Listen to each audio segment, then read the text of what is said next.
nice to see you all. I'm Darren, Rabie. My father's in the room. He'll correct you of that. And I'm really excited to be here. I think this is the second year that I've had the opportunity to do this kind of workshop. So let's start and kind of lay the foundation of where we're going.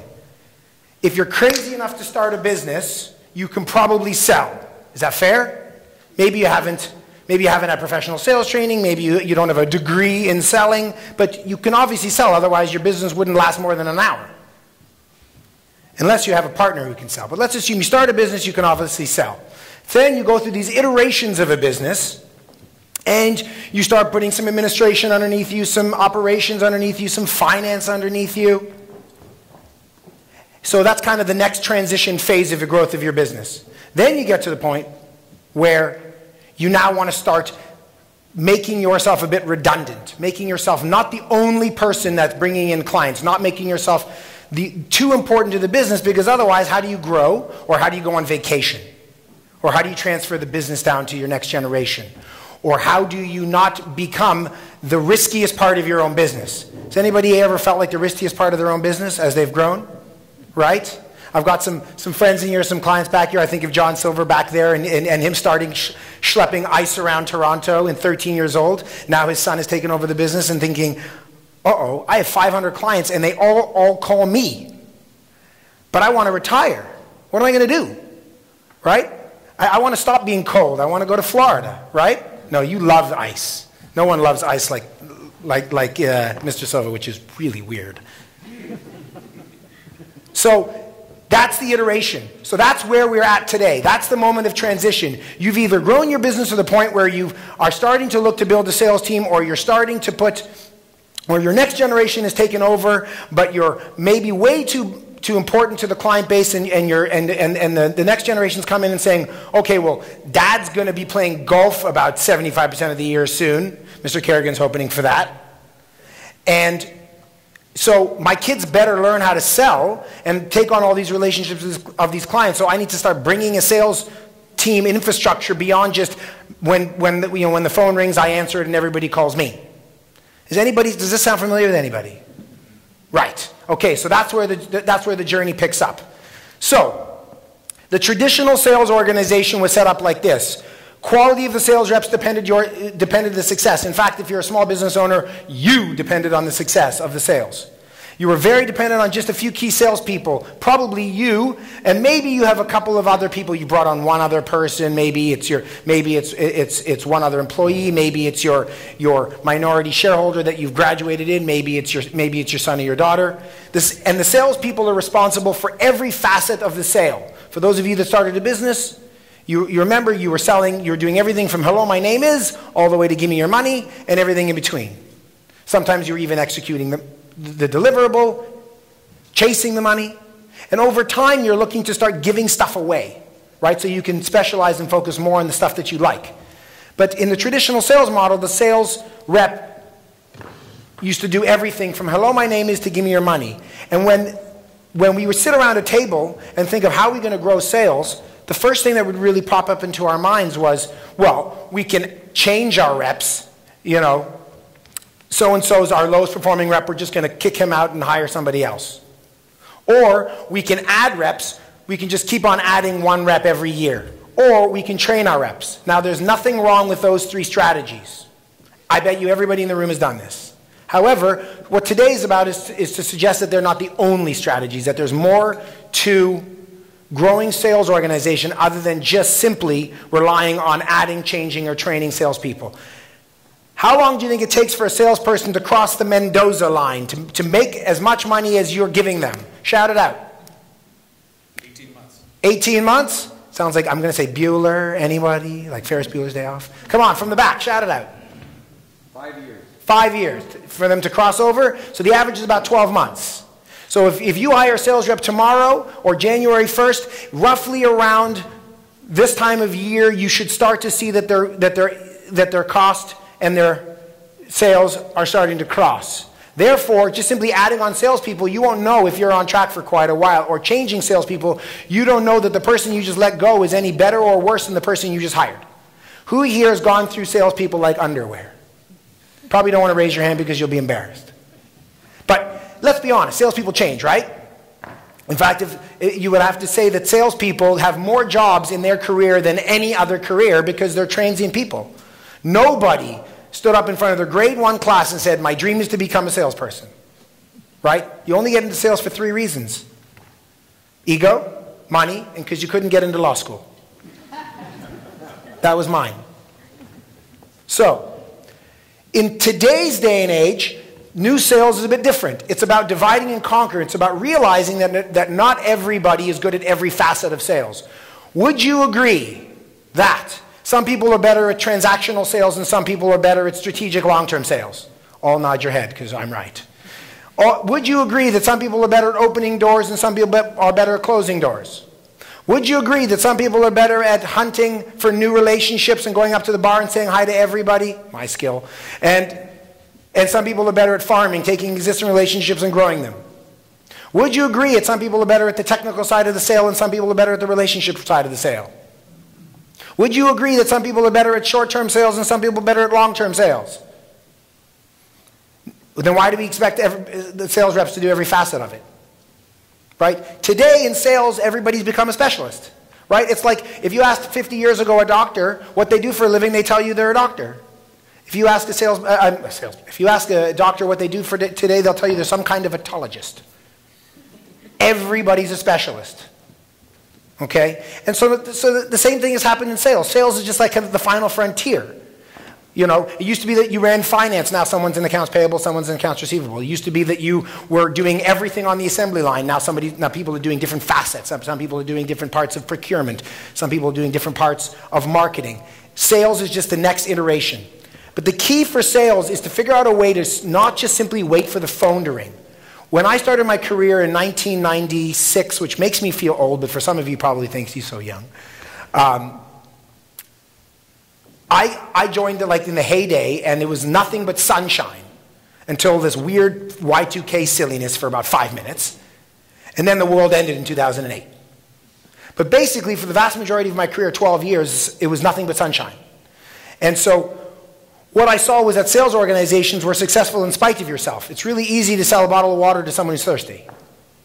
Right? Everybody was thirsty, so every sales organization looked great. Right? Super easy to be good in sales. When the phone keeps ringing. What happens when the phone stops ringing? How do you make it ring? So this is what today is about, is talking about that there's more to running a sales organization than just hire really good people and hope. And if you are the very best person in sales in your company because you started it, please know that the odds of finding somebody as good and as excited and as motivated and as wired up as you is almost zero. And if they are just as good as you, give them 5% of the company and hope to God that they stick around. Okay? But I want you to think about how to grow sales without just adding on salespeople. Because salespeople, the average salesperson, all in, business to business, I don't mean working at retail, costs in a year what? Shout it out. 80 to 100, the answer is 100. If you include CPP and EI and all the other things that the government likes to take from us, that would be about 100 grand. So just adding feet on the street is expensive. So I'm not suggesting that that's the only option. I'm not suggesting that, you know, if you're sitting here and you're looking to transition your business that you shouldn't consider adding on people because you're going to have to add on people. It's just not the only option. So let's look at a bunch of options here. So let's look around the horn. So these are a bunch of dials, manipulatable variables that you have available to you as an owner of a business looking to plan your succession, or as a second generation of your business looking to lower the risk on the first generation being too important to the business. Last week I met with a company. The father is 88 years old, and his response to me, and he sold the business to his son 10 years ago, but he still worked there. He said to me, I cannot transfer my accounts to anybody. They only want to deal with me. I said, his name's Ike. I said, but what happens when you die? Like, are they going to stop calling? We need to start thinking about a transition. We need to start recognizing that it can't just be all about you. There has to be something else. There has to be a structure put in place to be able to transition to the next phase. So let's look around here. Sales process. Sales process, all that sales process is to say there's 1,000 ways to bake chocolate chip cookies. And they're all perfectly good recipes, but if you have the recipe in your head and you haven't written it down, don't be surprised that when you don't want to bake cookies anymore, nobody else knows your recipe. So you got to write down the way you sell. Does that make sense? Pretty straightforward. So you know intrinsically how to sell because you've been selling. You sell for 30 years, you figure it out. But the next person that you hire, the best thing they should do is be able to follow your recipe book. Again, if you make chocolate chip cookies, there's 1,000 recipes. Just Google it. So what's the right amount of baking soda to water to flour? Should it be gluten-free? Because that's big nowadays. Dairy-free, so it'll be carob chips. Right? Delicious carob chips. Sales technology. If sales technology is a CRM, if you do not have a CRM in your company today, CRM stands for Customer Relationship Management Sales Technology. If you do not have one big central filing cabinet where you are all sharing all the information about your customers, your prospects, your suppliers, your activities, your opportunities, your meetings, your notes, your emails, it's all in one central filing cabinet, you are running a risk that that knowledge walks out the door and leaves on a PDA, which is your iPhone, or walks out the door when it goes to the competition, or walks out the door when it goes to the golf course. Share a filing cabinet. That's all that means. When you look at a consistently full pipeline, you need to ask yourself, who is responsible for filling the pipeline? If the answer is the salespeople are responsible for filling the pipeline, don't be surprised, especially if you have a very long sales cycle, that your funnel is full, then empty, then full, then empty, then full, then empty. While you are fishing, you are not reeling in fish. When you are reeling in fish, you are not fishing. Right? So if you are responsible for putting the hook on the line, casting it out, managing all the lines, reeling in the fish, taking the fish, scaling the fish, gutting the fish, and cooking the fish, by the time you get back, all the fish are gone home. You got to start from scratch. So think about dividing it up. I'm going to show you 4 models today of how to divide it up. Okay? It's not a good idea that everybody does everything. Everybody is some kind of etologist. Right? Think about sales resource allocation. That's, again, goes on the line of dividing it up. So we're going to go through those 4 models. The sweet spot topic is an interesting one because if I went over to Mr. Kerrigan and I said, write down the definition of the best of your ideal customer, and then you wrote it on a sheet of paper, and then I said to you, what I want you to do is I want you to go ask your sales team to write their definition, you would want the same definition. Otherwise, they're going out there trying to hit on a different audience. If you are manufacturing something, you want the same consistent raw material. Does that make sense? Right? So, get clear on the type of customer you want to be working with. Don't assume that your sales rep just intrinsically knows the type of audience that you should be going after. Being a snob, being focused, hence the name of the company, on who's the right audience for you is going to save time. Better for me to go with a list of ingredients. If my wife said to me, go to the store and get all the ingredients to make chocolate chip cookies, without giving me a list of exactly even the brands, what are the odds I'm coming home with the right list? With the right ingredients? Slim? Why so high? 0. No chance. So if you want your sales reps, if you hire a bunch of salespeople to succeed you, let's get super clear on the types of customers that are the right fit for you. Because not everybody is a good fit. So that's what that means. Quoting process. I'm sure there's people in this company that are in high volume quoting businesses where you just quote. FYI, quoting is not selling. Quoting is just writing down numbers on a sheet of paper with hopefully an affirmation of what you already agreed to. So if you have a huge quote log and you don't know what's happening with all of your quotes and they're just kind of sitting out there with no follow-up and no next action, but don't worry, they're coming. The sales rep says, don't worry, they're going to buy. That's a perfect tentacle for you to work on. So you could go back to your office today and say, I listened to this really fast-talking, loud guy, Darren, and the first thing we're going to do is go through our quote log and figure out if we can squeeze more water out of that sponge. That's the first place that you can squeeze more water. I see a lady elbowing the gentleman beside him going, that's what we got to do. Right. Way to go, sister. All right. That's the first play to go. You got to, I always say, I use a very, very simple analogy. If you only brought fruit and vegetables and milk, how long could you live on the food in your pantry? 6 months? How much more tomatoes condensed, mushroom condensed soup from Campbell's from 1975 would you be eating? Probably a lot of it. There's a lot of sales in your company just sitting in your quotes, but nobody follows up and nobody has a discipline of when to quote, how to quote, et cetera, et cetera. So another great area that you can improve sales without adding more salespeople. Okay? Good sales reps. I'm going to leave that one alone because that's the one subject that we all think about and it's the one I don't want to touch. Consistent training. Do I believe in consistent training? Of course. It's a very important subject. It's about suggesting that it's not the only subject. And strong leadership. Don't assume that the best sales rep is the best sales manager. Don't assume that the owner of the company is the best sales manager. Okay? A lot of you are naturally and intrinsically motivated beyond any form of reasonable understanding of anybody else just regularly out there and getting a job in the workforce.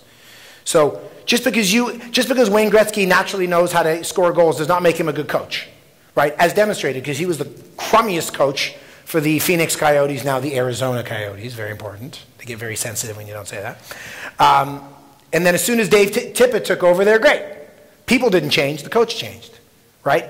So coaching and developing people's skills. Sales, people think that sales is just innate. Having a personality is innate, right? You can't turn someone who's quiet and scared of the shadow into a lion. But sales, knowing how to plan your work your plan, knowing how to go out there, which prospects to go after, how often to go after them, what kind of activities, what prospects, geographies, products to be focusing on, how to, it's like, why do we hire personal trainers? We all know to go to the gym and stop eating donuts. But we go to them, why? Because somebody's going to help us plan our work our plan. That's the purpose of a sales manager, not just call me when you need me, and by the way, you suck, you're fired. Okay? So, is everybody having fun? Yeah. Yes. Okay. 12 minutes to go. Let's see how I'm going. Okay. So, now we're going to get into 4 options of how you can reconsider how you sell. For those of you that have worked with me, you're going to see some things that are familiar, and you're going to see, that hopefully you continue to feel good about the direction that the ship that we've put you on and pushed you out into the ocean. So, first of all, before we go into looking at this particular option, I want to just go through these 3 buckets. So the first bucket suggests that so the first bucket is the door opening bucket. It is the prospecting part. It is the lead gen part, opening new doors. The second bucket is quoting, consulting, and closing those new doors, selling to that first customer, first time. And the third bucket is the selling more to existing customers. Now, there used to be another bucket underneath here, which was all the post-sale stuff that the sales reps get sucked into. But most companies have figured out that they should put a technical sales or an inside sales or a order desk or a dispatch. Depending on the industry, that'll determine the vernacular. But they've probably figured out that if we get our sales reps sucked in post-sale, they're not going to sell much. So you guys all figured that out, so I took that part away. But now we've got these 3 buckets. Opening doors, closing those new doors, and selling more to existing customers. So let's look at ideas of how to divide it up. First one is having one team dedicated to doing business development. It doesn't matter whether it's 5 people or half a person, but it's one role dedicated for casting lines out into the water, if you use that analogy that I had before. Okay? That role can be using anything from directories, to research, to LinkedIn, to events, to trade shows, to conferences. Their job is to put seeds in the ground, water them, fertilize them, give them sunshine, patience, let them grow through to the point where there now is a plant to harvest. Okay? Very quick side note. Who goes to trade shows? What percentage of leads do not get followed up from trade shows, ma'am? Throw out a percentage. The worst thing you'll be is wrong.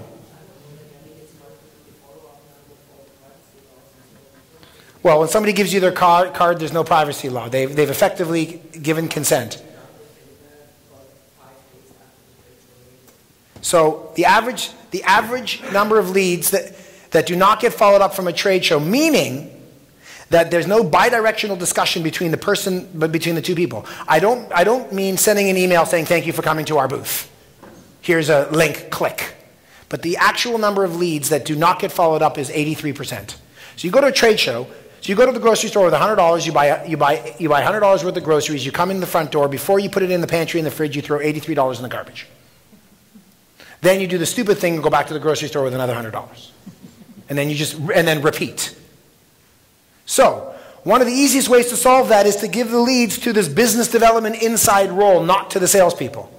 That's the easiest solution, because the salespeople are currently focused on existing customers, immediate opportunities, fires that they have to get sucked into. It's not that salespeople are lazy or crazy, it's just that they're busy with other higher priority stuff. Well, what are you going to do? Hi, Mr. Customer that's about to give me a $10,000 order. I can't talk to you right now because I do have to call a lead that might have a need in 2018. Right? It's reasonable that they're not going to follow them up in the same amount of enthusiasm. So, they plan to follow them up and they just sit and rot at the edge of their desk, or in today's world, they sit and rot in the middle of their Excel sheet or their CRM. So that is a wonderful spot. So business development generates leads, handles leads, nurtures leads. When you get a nibble, they pass it over to the sales team. The sales team consults, quotes, and closes that sale, and then hands it over to an account management team. That account management team now executes whatever was just sold, and now takes full ownership of upselling, cross-selling, renewal, and ongoing sales to that customer. Now, if you're in the business of selling huge machines, where the average customer doesn't really need more than one machine, they're only going to buy parts and service, that model doesn't make any sense because there's not a lot to upsell, cross-sell, and renew. But if you're in the professional services space, or you're in a commodity space, or you're in a renewal space, like we are signing contracts, like software contracts, things like that, as soon as you get the job, you give the relationship over. That is a perfectly good scenario for an account manager. Because let's be honest, which is a harder sale? The first or the 20th? Right? And if you have a guy on your team that's really good, or a person in your team that's really good at opening doors and hunting, keep them hunting. Right? Every second they spend farming is time away from their talent. Another quick aside adjunct. If I had everybody in this room, every one of you was in sales, business to business sales, and I asked you to all stand up, which I'm not, because invariably somebody in the room ends up standing up. And I said, go stand on this side of the room if you love opening cold doors, banging on cold doors, talking to people you've never met before. Go stand on the right side of the room if you love talking to existing people that already know you, or people that have been introduced to you from other people that already know you and like you. Go stand on the right side. If there was 100 people in this room, there'd be 2 people on the right, me being one of them. 2 people on the left, me being one of them, and 98 people on the right. That suggests to you that people are not naturally hunters. For most people, most salespeople are actually farmers. So if you find a hunter, please, if you learn nothing from today, keep them hunting. Does that sound good? Okay? So, that's model number 1. At the end of the 4 models, I'm going to show you my model, what we use in our company. Model number 2 is an abbreviated, simplified version of model number 1, which is to suggest that you have a lead generator, an inside person. By the way, this inside person makes, let's say, all in about 50 grand. Half the cost of an outside person. And they don't have car expenses, and they don't have meal expenses, and they don't have phone expenses. And their job is to do all the lead generation, all the lead follow-up, all the inactives. This is also a great role to call all of your inactives. Who here has a pile of dormant accounts that you go, oh man, if I could just revitalize those 500 customers I haven't spoken to in 3 years. There's a lot of meat on the bones. If you're in the logistics business, you probably have a bunch of that. Right? Who's calling on these people? Nobody. So here, that's a wonderful role to do that. Once you get a nibble, you pass it over to the sales team, who then consults, quotes, closes the account, and then continues to own the account forever and a day, continually selling over and over again. Okay? So it's also, by the way, a really nice farm team approach to be able to hire somebody, a young whippersnapper, and put them into a business development, lead generation, lead management, lead nurturing type of role. And then when they pass over the lead, they start learning, and it's a great way to get them indoctrinated without having to rely on only hiring the 20-year veteran, which, by the way, is not necessarily the best strategy. Very expensive strategy. Okay, because they want to hire, they cost more. Option number 3. Option number 3 is your classic hunter-farmer model, where you have one team dedicated to hunting and one team dedicated to farming. Now, the team doesn't mean it has to be 3 and 3 or 5 and 5. It doesn't have to have the same numbers. It could be 1 and 7. It could be 7 and 1. I don't know. It depends on your business model, and it also depends on how hungry you are, how aggressive you are in your growth. If your growth model is, if you have a goal to double your business, then you're going to have more hunters. So this model is a pretty traditional model that you see out there. But again, people have this fear with all three models of transitioning clients from person to person. They say, but Darren, my customer buys because of me. They don't want to go from John to Bob and from Bob to Susie and from Susie to Mary. So I've got a couple of answers to that question. Number one, if you use good technology, and i.e. that shared filing cabinet I was talking about in the middle, you're going to be able to transfer knowledge easier so that the second and third person that takes over those accounts are going to get up to speed much faster, therefore curb any fears faster. Number two, if the only reason why the customer is buying is because of that salesperson, you are at risk when that salesperson inevitably leaves, and they will, because salespeople leave. Three, your customers don't love your salespeople as much as you think they do. Right? At the end of the day, you know what they want? Whatever it is that they want to buy from you, and as long as they get it and they're happy with it, they don't care. Right? It's a classic situation. The most sensitive, emotional business in the world is personal investment and financing. So what happens when a person leaves, they retire. So, you know, they work at Nesbitt Burns, they got a $500 million portfolio, and they now want to retire. The person buying that portfolio should be scared that there's nothing to buy, because as soon as you leave, all the customers are going to walk. But they don't. Most people give you the benefit of the doubt. Is that fair? As long as you do a good job, they give you the benefit of the doubt. But think of how much better it is to know that you're not reliant on one person for every facet, that they don't know every single thing, that they're not the only person that knows every facet of that entire relationship, that the company owns the business relationship, not the salesperson. Right? The classic situation, you know, we work for logistics companies, and the sales guy is like, you look at a guy's resume and he's been at every 5 years he's at a different broker. And every time he goes to the customer, he says, I'll bring my customers with me. Remember, if you're with somebody that cheated on their person to be with you, maybe they'll cheat on you, right? So it's just not as clean as give it all to them. Last model. So last model is a kind of a little bit of an interesting one. A minute 43, oh no. The last model is a bit of an interesting one. So what this does is it shows you that there are 9 squares in some businesses, especially when you're a high volume business, whereby you can have a C accounts, which are small accounts, but there are lots of them. B accounts, medium-sized accounts, but not as many. And A accounts, the lucrative one. This is Mr. Silva's in the middle of learning this one, right? Yeah. So, John, we used to sell all 9 buckets. Now he's lost all of his hair and he needs to have some more time on a golf course. And he's frozen solid from all the ice he's been schlepping around. He wants to start planning his exit. How are you going to plan your exit? Are you going to find someone that's going to be able to handle all 9 buckets? No. You start dividing up the buckets. So if you were to hire a young whippersnapper that knew nothing but had a lot of chutzpah, you don't have to be Jewish to know what chutzpah means. Which square do you give them? Which X and Y do you give them? What do you think? A? The biggest ones? The young whippersnapper that knows nothing? C prospects. Lady in the blue saved your hide. C prospects. So a young whippersnapper that knows nothing, but that's going to go out there and pound the pavement and give a good effort, you're going to give them the C prospects. If you all of a sudden get approached by a seasoned veteran who knows everybody in the industry and is really, really dynamic but is not a hunter, you're going to give them the A and B active customers. I don't care what you give away, but your goal, just like John's goal, is to consistently give squares away to the point where he has no more squares. That he's just a floating resource that tells everybody, helps everybody doing their job, right? When I met John, he was doing all 9 buckets because he couldn't let go of customers because everybody loved him because he's the original Iceman. But I said, you don't need to be selling a $5 bag of ice to a convenience store up the road. You should be going and opening up a relationship with a lab that's moving hemoglobin across the country that needs $3 million worth of dry ice. That's the word. So now he's focused on A's. And now he's got customer service people who are making 30 grand a year plus commissions working the C's. Make sense? Great. All right, I've officially run out of time, so now I have to talk faster.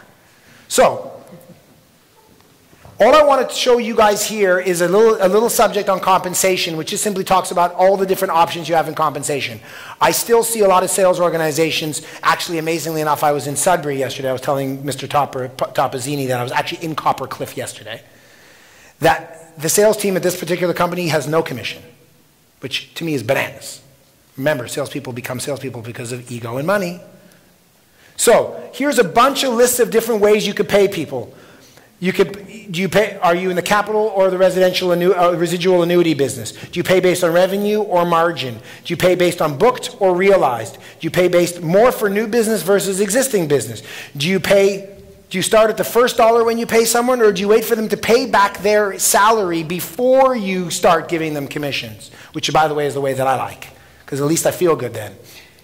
Okay, do you pay it based on tiers or thresholds? Do you pay it out monthly or quarterly? Do you do it based on growth of certain markets, or do you do it, and what other industry norms are out there? Going out there and just giving sales reps commissions is, there's a lot of strategy behind commissioning, and that can affect the performance of a sales team. Last couple of quick topics. So, I talked about these before. Here are other manipulatable variables. Write your recipe down. Write down the sales process for how you sell.